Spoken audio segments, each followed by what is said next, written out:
제목으로 함께 말씀을 나눕니다. 한번 따라합니다. 절망 중에도 소망을 품읍시다. 절망 중에도 소망을 품으십시다. 한번 더 합니다. 절망 중에도 소망을 품읍시다. 절망 중에도 소망을 품읍시다.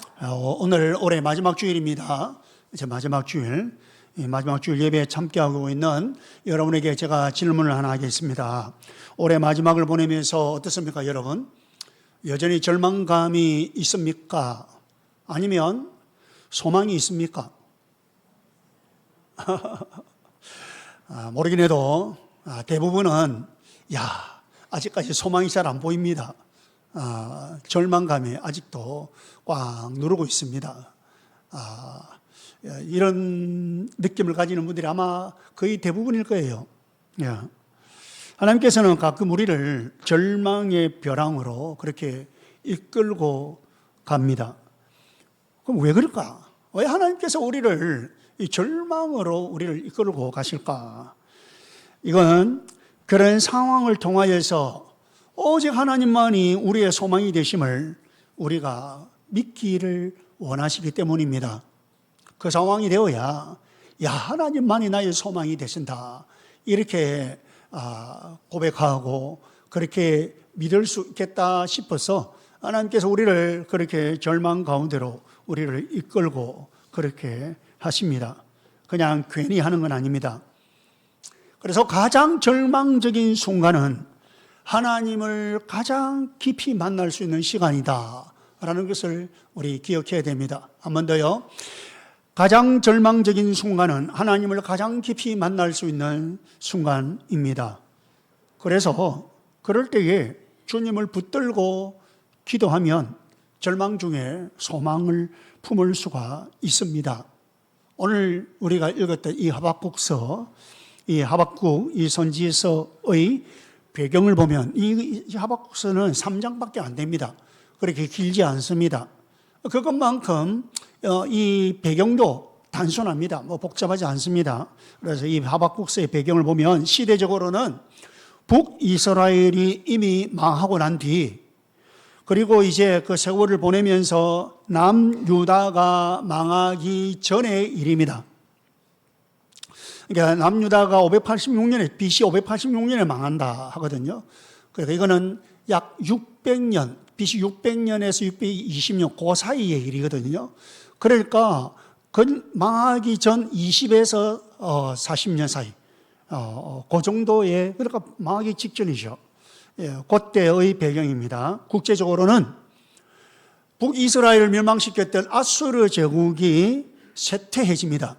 그 아수르 제국이 쇠퇴해지면서 신흥강국 바벨론이 부상할 때입니다. 국내적으로는 이 남유다가 이 나라적으로는 불의, 폭력, 타락이 만연하여서 겉으로는 종교를 유지하고 있지만 실제는 무너져 있는 상황입니다. 정의는 무너진 그런 상황입니다. 자, 이런 상황을 두고 하박국 우리 1장을 보면 하박국 선지자가 굉장히 절망 가운데 있다는 것을 알 수 있습니다. 여러분, 우리가 시간이 없어서 다 읽지는 못하지만 여러분 2절만 봐도 여호와여 내가 부르짖어도 주께서 듣지 아니하시니 어느 때까지니까 내가 강포로 말미암아 외쳐도 주께서 구원하지 아니하시나이다 어찌하여. 자, 이런 식으로 계속해서 1장에는 그렇게 이런 하박국 선지자가 절망 가운데 있습니다. 그래서 하박국 선지자가 그렇게 기대하고 소망하고 해도 침묵하고 계시는 하나님이라는 것이죠. 왜 이렇게 침묵하고 계십니까? 하는 겁니다. 하나님, 세상이 왜 이렇게 불공평합니까? 왜 의인은 망하고 악인은 형통합니까? 그 내용도 있습니다. 왜 의인은 망하면서 악인은 형통해집니까? 왜 악인은 저렇게 버젓이 살아가고, 왜 가끔 보면 그렇게 우리가 인간적으로 호인이다 하는 분들 있죠. 그런 분들은요 이상하게 세상을 일찍 떠나요. 그런데 막 좀 뭐랄까요, 막 그렇게 좀 악하다 사람은 이게 또 오래 살아. 또 가끔 보면요 이런 게 있어요. 그러면 하나님 이게 어찌된 일입니까? 왜 이분은 이렇게 일찍 돌아가셔야 됩니까? 그런 말이, 그런 좀 뭐랄까 투덜거림이 나옵니다. 하나님 정말 살아계시는 겁니까? 이렇게 정말 하나님께 따지듯이 지금 하나님께 질문하고 있는 것이 하박국 선지자의 지금 하박국 1장의 모습입니다. 여러분, 우리도 살면서 이런 질문이 한 번 정도는 다 있을 것입니다. 물론 내 자신의 잘못이 있다는 건 알지만, 물론 하나님 내가 뭔가 잘못하고 내가 뭐 연약한 것 있다 이거 압니다. 하지만 그래도 하나님께서 그것보다 더 가혹하게 그렇게 하나님께서 무언가를 처리하시는 것, 그런 처사를 내리시는 것 같다는 거죠.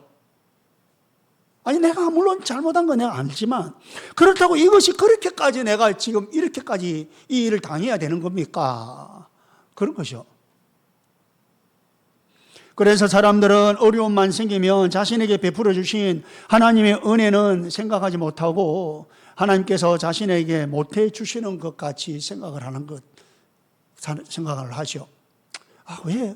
하나님 이렇게 나에게 왜 자꾸 뭘 잘 못해 주실까? 이런 생각. 그래서 사람의 눈으로 보면요, 세상도 하나님도 다 불공평하게 보입니다. 아니 세상은 그렇다 하지만 왜 하나님도 이렇게 불공평합니까? 이런 식으로. 물론 사람이기에 하박국과 같은 질문을 할 수 있죠. 우리 사람이니까 하박국도 그런 식으로 따지듯이 그렇게 했는데 여러분 우리들 왜 그렇게 안 하겠습니까? 그런 질문을 하는 것이 꼭 믿음이 없다 이런 말은 아닙니다. 막 그렇게 한다고 해서 저 믿음 없다, 믿음 없는 말을 한다, 우리 가끔 보면 그런 말 하죠. 그거 조심해야 됩니다. 여러분들 이렇게 말할 때 아이고 그 믿음 없는 말을 한다. 자기 자신에 대해서는 그렇게 하더라도 다른 사람에게는 그렇게 함부로 말하면 안 됩니다. 예. 또 그럴 때는 또 왜냐 하나님도 그렇게 하시는 것 아이고 괜찮다라고 하시는데, 여러분 끔찍한 고난과 이해할 수 없는 일이 있으면 누구든지 그럴 수 있습니다. 다시 말씀드리면 하박국 선지자도 지금 그렇게 하고 있는 거예요. 그럼 우리들 왜 그렇게 안 하겠습니까? 문제는 그것이 계속되어서는 안 된다는 거예요. 어느 순간에 그럴 수 있다고 그렇게 우리가 볼 수 있지만 정말 끔찍한 고난을 당하고 정말 이해할 수 없는 일이 발생하고 그러면 그럴 수 있다고 하지만, 근데 이것이 계속 끊임없이 무슨 일이 있을 때마다 계속, 그건 우리가 좀 한 번 더 생각해 봐야 되겠죠. 시간이 지나면서 점점 이 절망에서 소망으로 회복되어야 합니다. 자, 그런데 이 하박국 선지자가 절망 속에 던진 이 질문에 하나님께서 또 거기에 대해서 말씀을 주십니다. 하박국 선지자가 그냥 막 혼자서 하고 끝나는 게 아닙니다. 하나님께서 말씀을 하십니다. 그게 2장입니다. 그게 2장인데 여러분 2장 2절에서 4절까지를 여러분이 나중에 보시면 알겠지만 이걸 제가 조금 각색을 하고 우리식으로 좀 표현을 해서 말씀을 드리면, 어려울 때일수록 하나님 말씀 붙들고 하나님의 때를 기다리면서 하나님을 믿고 의지하라, 그 내용입니다. 하나님께서 하시는 말씀이 그것입니다. 어렵지, 힘들지, 그래 내가 알아, 많이 힘들 거야. 그래서 네가 투덜거리는 거 내가 이해해. 그래 네가 그런 식으로 막 따지지 않은 것도 내가 괜찮아. 괜찮아. 그런데 그럴 때 어려울 때일수록 더 내가 하는 말을 잘 기억해. 내가 하는 말들을 잘 기억하고 그걸 붙들어야 돼. 우리 하나님의 말씀을 붙들으라는 것이요. 그러면서 하나님의 때를 기다리면서 그래 하나님을 믿고 의지하고 나와 함께 하자. 하나님께서 지금 그런 사인을 보내주시는 거예요. 그러고 난 뒤에 이제 2장 5절부터 20절까지 쭉 보면은 악인의 멸망에 관해서 말씀하십니다. 너 보니까 의인은 망하고 악인은 형통하다고 너 그렇게 이야기하지. 그래 그렇게 보일 거다. 그래 보이는데 아니야, 그렇지 않아. 악인은 결국 망한다. 악인은 결국 망하게 돼 있어. 하면서 그 악인의 멸망에 대해서 쭉 설명하고 하나님께서 말씀하고 있습니다. 오늘은 제가 하박국 전체를 조금 약간 훑어보는 겁니다. 그리고 하박국이 그 말씀을 듣고 절망 가운데서도 하나님께 기도합니다. 그 하나님 말씀을 듣고는 조금 뭔가 용기가 생기고 좀 뭔가 위로가 됐는지 하나님께 기도합니다. 어떤 기도를 합니까? 하나님 기도하는 길을 3장, 이제 3장으로 넘어가서 3장 2절입니다. 자, 3장 2절. 우리 잘 익히 아는 구절이 나옵니다. 같이 시작. 여호와여, 내가 주께 대한 소문을 듣고 놀랐나이다. 여호와여, 주는 주의 일을 이 수년 내에 부응하게 하옵소서. 이 수년 내에 나타내시옵소서. 진노 중에라도 긍휼을 잊지 마옵소서. 보세요. 여호와여, 주는 주의 일을 이 수년 내에 부응하게 하옵소서. 주의 일을 이 수년 내에 부응하게 하옵소서. 이 말을 가지고 앞에 주의 일도 빼버리고 이 수년 내에 부응하게 하옵소서 해가지고 교회마다 과거에 요즘은 좀 그런 경우가 잘 없습니다만 얼마나 많이 표로 많이 사용했습니까? 교회마다 교관마다 이 수년 내에 부응하게 하옵소서 그래가지고 기도도 많이 하고 물론 그 기도가 그렇게 나쁘다는 말은 아니지만 그러나 이 말의 참 뜻은 그렇게 숫자적으로 부응하게 해달라 이런 말이 아닙니다. 지금 그런 말이 아니고요.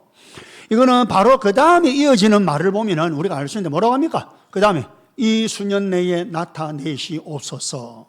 진노 중에라도 긍휼을 잊지 마옵소서. 이건 뭔 말이니까 앞에 주의 일을 했잖아요. 여호와여, 주의 일을 이 수년 내에 나타내시옵소서. 그리고 진노 중에라도 긍휼을 잊지 마옵소서. 이렇게 말하거든요. 자, 그러면 여기서 주의 일이라는 말하고 긍휼이라는 말, 요 두 말에 주의를 기울여야 됩니다.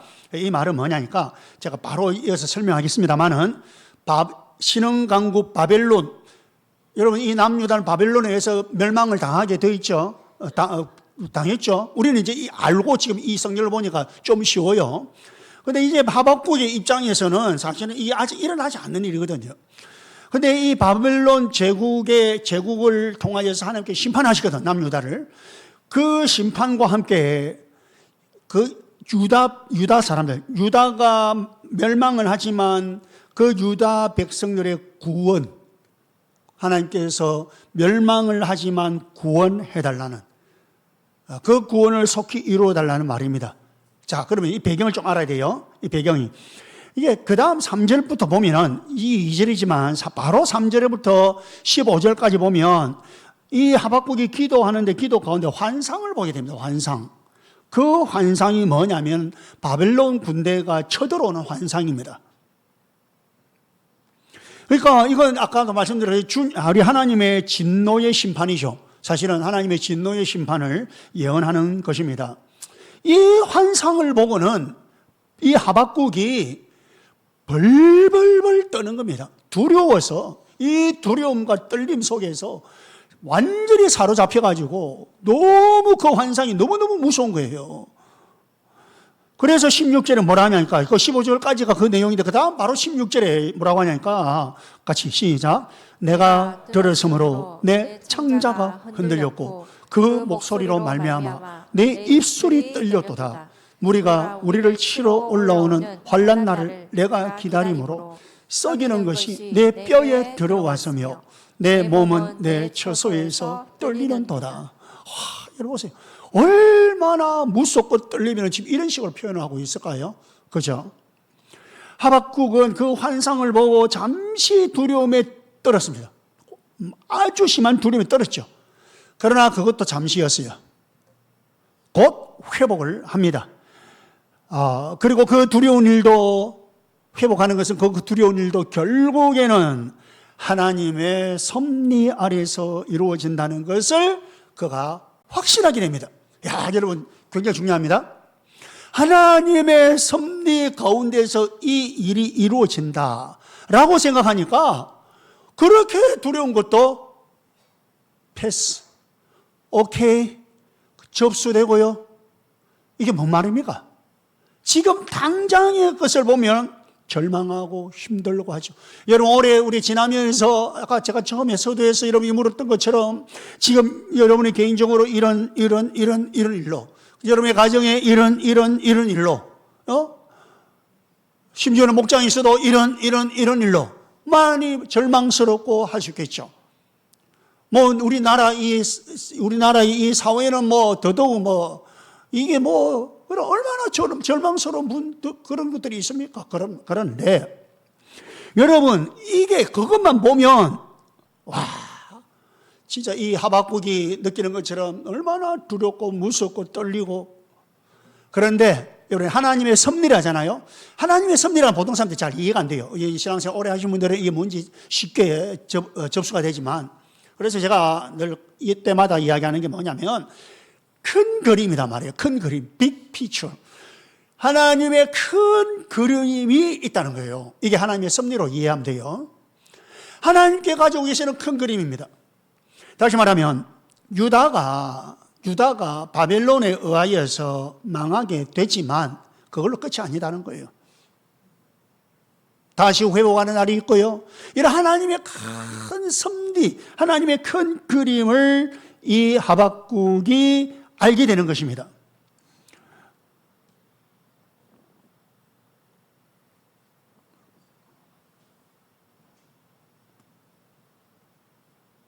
죄송합니다. 조금만요.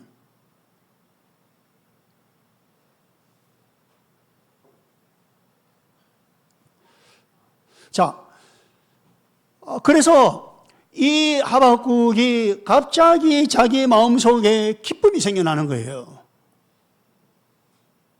그 큰 그림을 보니까, 하나님의 섭리를 알게 되니까 두려움만, 절망에만 빠지지 않냐고, 그 속에서 그걸 보니까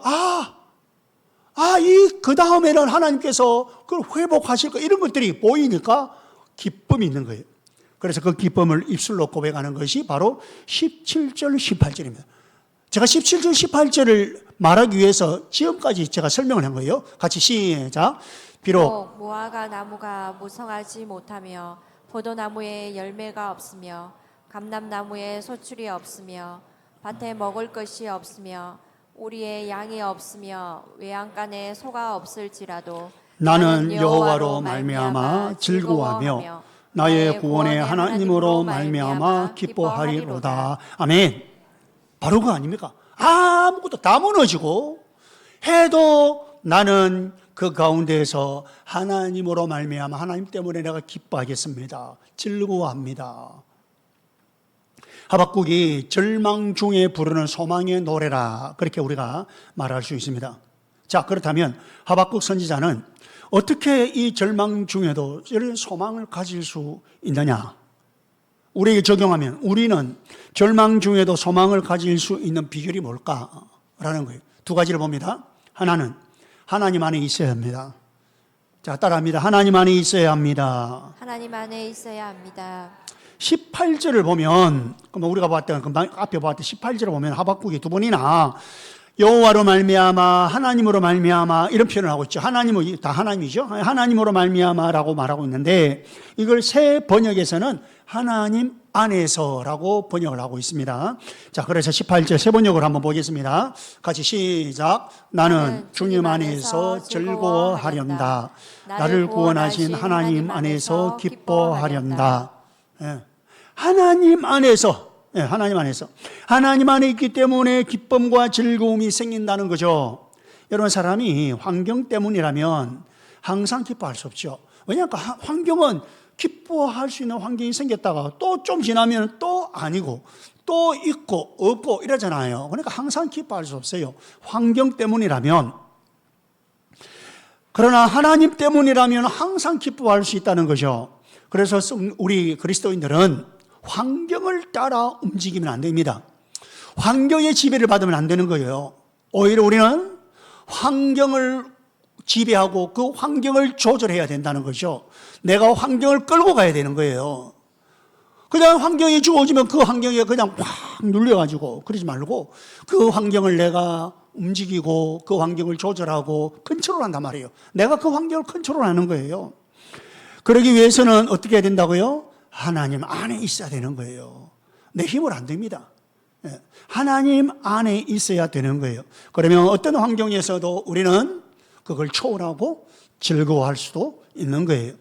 예수님께서 한 번은 제자들과 함께 배를 타고 이제 지나갑니다. 갈릴리 바다 그 호수를 지나가죠. 가는데 풍랑을 만납니다. 풍랑이 일어났어요. 그래서 제자들이 스스로 자기들이 그 풍랑을 극복하려고 막 해봅니다. 뭐 이렇게 저렇게 막 애를 써보는데 안 되는 거예요. 뭐 그들 중에는 아주 능숙한 어부들이 있잖아요. 그래서 자기들이 지금까지 그런 경우를 잘 극복했기 때문에 자기들이 잘 극복할 줄 알아서 예수님은 주무시고 계시고 굳이 예수님 깨울 필요 없다. 자기들이 하려고 했어요. 했는데 이게 한계가 온 거예요. 안 되는 거예요. 아무리 자기들 해도 안 되죠. 결국 그들은 배 끝에서 주무시고 계시는 예수님을 깨우죠. 예수님, 선생님. 어째서 우리가 이렇게 다 죽게 됐는데 이걸 돌보지 않고 어째 이렇게 주무시고만 계십니까? 이제 이렇게 하는 거죠. 우리의 죽게 된 이것을 왜 돌보지 않으십니까? 그때 주님께서 일어났죠. 예수님 일어나셔가지고 하시는 말씀이 뭐예요? 믿음이 적은 자들아, 왜 의심하느냐? 이 말씀을 하시고 그 바람과 바다를 명령하여서 창조주이시니까, 그죠? 그 주인이시니까 명령하시고 잔잔케 만들었죠. 여러분 보세요. 여기서 우리가 알 게 뭐냐면은 예수님이 그 배를 타신 거예요. 예수님 없는 배가 아닙니다. 예수님이 타고 계시는 배입니다. 그런데 예수님 타고 계시는 배도 풍랑을 만났다는 거예요. 이게 우리 살펴봐야 되는 거예요. 예수님이 탄데 왜 풍랑을 만나느냐는 거예요. 우리가 그럴 수 있잖아요. 예수님이 내 안에 있고 예수님 안에서 믿음 생활하고 믿음이 좋다면 뭐 그렇게 어렵고 힘들고 그러나 이렇게 우리가 말을 하면 안 된다는 거예요. 우리는 예수님을 믿고 믿음 가운데 있다고 하지만 만사형통하는 건 아니라는 거예요. 이렇게 어려움도 당하고 하는 것이다라는 거예요. 그래서 그 주님께서 요한복음 16장 33절에 이렇게 말씀합니다. 어떻게 말씀하시냐면은 세상에서는 너희가 환난을 당하나. 세상에서는 너희가 환난을 당하나. 이 말은 우리 그리스도인들은 환난을 당한다는 거죠. 세상에 살고 있는 우리 그리스도인은 환난을 당한다. 환난을 안 당하려면 어떻게 해야 된다고요? 그러면 천국 가야 돼요. 환난 당하기 싫으면 여러분 빨리 천국 가세요. 그러면 환난 안 당합니다. 이 세상에서는 환난을 당한다. 자, 그런데 우리 주님께서 그걸로 끝나는 게 아닙니다. 그걸로 끝나면 얼마나 우리 절망스럽습니까? 와, 이 환난 맨날 당하기만 해야 되나? 그런데 우리 주님이 곧 이어서 말씀하시기를 담대하라. 내가 세상을 이기었노라. 이렇게 말씀하시죠. 그렇습니다. 여러분, 우리 그리스도인도 환난을 당하지만 그 환난을 이길 수 있다는 확신을 가지고 우리 주님을 믿고 담대하게 살아야 됩니다. 여러분, 분명히 말씀했습니다. 내가 세상을 이겼노라. 세상을 이기신 주님 안에서 주님 붙들고 주님과 함께 그렇게 우리가 살아가면 이 세상에서 우리가 담대하게 살아갈 수 있습니다. 환난을 당하면 그 환난을 극복할 수도 있고요. 중요한 거는 그 환난을 극복해야 되거든요. 거기에 짓눌려 버리면 안 된다. 아까 제가 말씀드렸죠. 환경에 짓눌려 버리면 안 되고 환경을 초월해야 된다. 내가 그 환경을 내가 끌고 가야 된다. 우리가 어떤 상황과 환경이 있느냐가 문제가 아닙니다. 중요한 것은 그런 곳에 바로 그곳에 하나님 안에 내가 머물러 있느냐, 하나님과 함께 하고 있느냐, 이겁니다. 우리 스스로는 이 세상과 마귀를 이길 수 없습니다. 하나님께서 함께 하시고 내가 하나님 안에 머물면 능히 이길 수 있습니다. 그러므로 우리 모두 하나님과 함께 하여서 절망 중에서도 소망을 볼 수 있기를 바랍니다. 여러분, 이 한 해를 보내면서 올해 마지막 이제 주일을 우리 지나면서 나에게 여전히 이것 때문에 절망감이 있고 아직도 내가 참 부담감이 있고 아직도 내가 이거 내가 참 이런 분 제가 말씀드렸어요. 저를 위시해서 우리 거의 모든 성도들이 아마 그런 부분이 있을 거예요. 어떻게 하자고요? 하나님 안에 머물자는 거예요. 하나님 안에 있으면 됩니다. 하나님과 함께 하면 됩니다. 그러면 절망 가운데서도 소망을 볼 수 있습니다. 그렇게 여러분, 우리가 새해는 또 소망 가운데 그렇게 시작이 될 것입니다. 축복합니다. 그 다음 두 번째, 우리가 절망 중에도 소망을 가질 수 있는 비결이 뭐냐? 첫 번째와 같은 연관성이 있습니다. 하나님께서 힘을 주시면 됩니다. 하나님께서 힘을 주십니다. 따라합니다. 하나님께서 힘을 주십니다. 하나님께서 힘을 주십니다. 아멘. 19절 한 번 더 읽어봅시다. 19절 시작. 주 여호와는 나의 힘이시라. 나의 발을 사슴과 같게 하사 나를 나의 높은 곳으로 다니게 하시리로다. 주 여호와는 나의 힘이시라 하면서 그 다음에요, 하나님께서, 하박국은 하나님께서 자기에게 힘을 주셔서 높은 곳으로 다닐 수 있겠다. 높은 곳. 사슴과 같게 해서 사슴이 높은 곳을 훌쩍 뛰어가잖아요. 그죠? 팍 높은 곳을 향해서 가거든요. 여기서 높은 곳이라는 것은 이게 힘들고 어려운 것이다, 이렇게 생각하면 돼요. 힘들고 어려운 것 거뜬하게 감당할 수 있고 할 수 있게 해주신다. 내 힘으로는 안 되지만 하나님께서 힘 주시면, 하나님께서 힘과 능력과 지혜의 원천이 되어주시기 때문에 하박국은 절망 중에도 이 소망과 기쁨을 잃지 않고 있습니다. 그러므로 여러분, 우리 그리스도인들, 여러분 우리 성도님들, 어깨를 축 늘어뜨리고 폐잔병처럼 힘없게 살지 말아야 됩니다. 여러분, 우리 그렇게 하면 안 됩니다. 우리를 구원하신 주님은 지금도 매일 매순간 우리에게 힘과 능력과 지혜를 주시고 우리의 필요를 채워 주실 것입니다. 여러분, 우리는 얼마든지 높은 것을 다닐 수 있습니다. 그 높은 것은 알 수도 있습니다. 이사야 40장 31절에 보니까 하나님께서 이런 약속을 하십니다. 봅시다. 같이 시작. 오직 주님을 소망으로 삼는 사람은 새 힘을 얻으리니 독수리가 날개를 치며 솟아오르듯 올라갈 것이요 뛰어도 지치지 않으며 걸어도 피곤하지 않을 것이다. 여러분 보세요. 오직 주님을 소망으로 삼는 사람은 뭐예요? 하나님 안에 머무는 사람, 하나님과 함께하는 사람, 새 힘을 얻는다. 하나님께서 힘을 주신다. 하나님 힘 주셔서 뭐예요? 독수리가 날개 치며 솟아오르듯이 올라간다. 날개 치면서 올라간다. 뛰어도 지치지 않고 걸어도 피곤하지 않는다. 어렵고 힘든 것 있어도 나와 함께하면 너 할 수 있어. 이게 하나님께서 우리 주신 음성입니다. 여러분, 지금 여러분 앞에, 우리 앞에 어렵고 힘든 일 있잖아요. 그죠? 힘들죠? 어렵죠? 목자 모는 거 힘들죠? 어렵죠? 안 힘들면 안 됩니다. 힘들고 또 힘들어야 되고. 근데 그거 감당할 수 있어요. 여러분, 우리 모든 성도님도 마찬가지예요. 여러분, 우리 앞에 놓여져 있는 거, 그 힘들고 그래서 절망스럽잖아요. 그래서 지금 이 마지막 주일 보내면서 소망보다는 절망감이 너무 있지 않습니까? 그런데 하나님께서 그거 거뜬하게 감당할 수 있도록 새 힘 주신다는 거예요. 힘 주셔요. 하나님의 약속을 믿고 나가면 우리는 하박국 선지자의 고백처럼 높은 곳을 다니면서 항상 기뻐하며 즐거워하며 그렇게 우리 살 수 있습니다. 하나님은 지금도 우리를 위하여 일하고 계십니다. 그러나 하나님이 일하시는 방법, 하나님께서 역사하시는 방법이 우리 눈에는 좋게 보이지 않을 수 있습니다. 또 우리 마음에는 딱 들지 않을 수도 있습니다.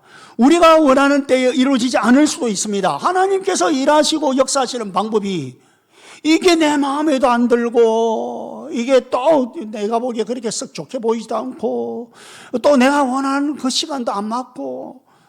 그런데 여러분, 이거는 아주 극히 일부분에 불과합니다. 믿음의 눈을 가지고 하나님이 일하시는 모습, 하나님께서 역사하시는 모습을 여러분 바라보시기 바랍니다. 그리고 아무리 여러분 우리의 삶이 어렵고 힘들고 해도 절대로 절망하지 말고 소망을 잃지 않기를 바랍니다. 그래야 고난도 극복하고 위대한 일, 그리고 주님께서 원하시는 것, 주님 기뻐하시는 일, 그렇게 우리가 감당할 수 있습니다. 여러분, 지금까지 믿음으로 열심히 산다고 살았는데, 이 한 해 동안 열심히 믿음으로 산다고 내가 했는데, 내가 목자 목녀의 삶을 열심히 산다고 했는데, 내가 목장의 목원이지만 그래도 목장을 위해 목장 안에서 VIP 위하여서 그렇게 기도하고 함께 마음을 기울였는데, 여러분 이렇게 저렇게 믿음 생활하면서 하나님 앞에서 열심히 내가 산다고 살았는데 생각한 만큼 은혜를 받지 못했다. 내가 생각한 만큼 그만큼 은혜를 받지 못했다라고 여겨지면 여러분 기억하십시오.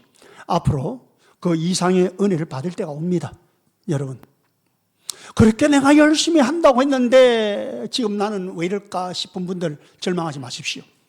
이후에 하나님으로부터 그 이상의 은혜를 받을 때가 옵니다. 여러분 그래서 하나님께서 이 하박국 선지자 보고 하나님의 때를 기다리라고 했지 않습니까? 하나님의 때를.